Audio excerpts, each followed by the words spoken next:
You know, to consistently catch walleyes like this, no matter where you go in the country, you're going to depend heavily on your electronics.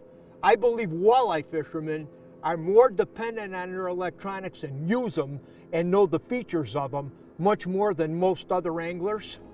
We're fishing post-spawn walleyes right now. They're just coming off the spawn. You can see this one is kind of skinny, a big old sow that's been spawned out. It's early in the season, and most of the fish are on the drop-off, the shoreline edges. There's not much happening out in the main lake yet. And what Dan and I want to talk a little bit about is some of the features on today's electronics that are really geared heavily toward the walleye fisherman. With the exception of the spawn, the seasonal movements of all predator fish, like a walleye, a bass, a muskie, revolve around a food shelf. Food shelves are underwater structures like flats, points, sunken islands. These areas collect bait fish and in turn game fish.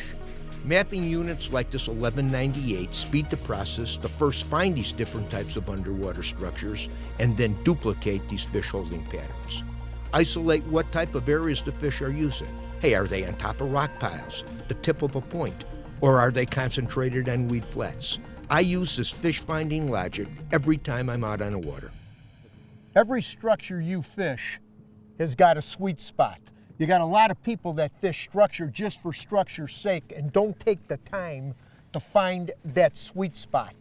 And in this case, on this drop-off that's probably a half a mile long, this one area's got a series of little dips and turns along with weeds up on top, and it's got the rocks going out into the basin. That's why this is the spot on the spot. See these boulders here? See these rocks in here? I'm shooting 90 feet off to my right, looking up on this drop-off. You can see there's scattered boulders all along here. But if you look at my mapping system, this break line here looks like it's fairly straight. But there's some little jogs and dips in here.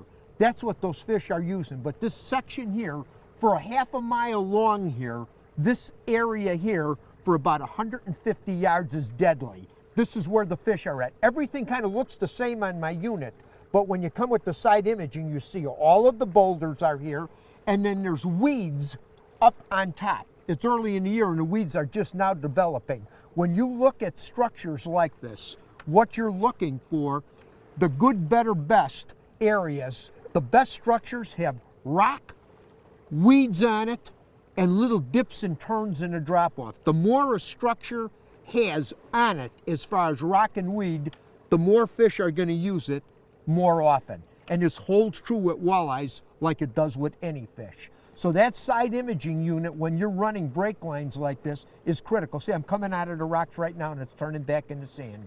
The rocks are gone. There's one little section and there's weeds up on top.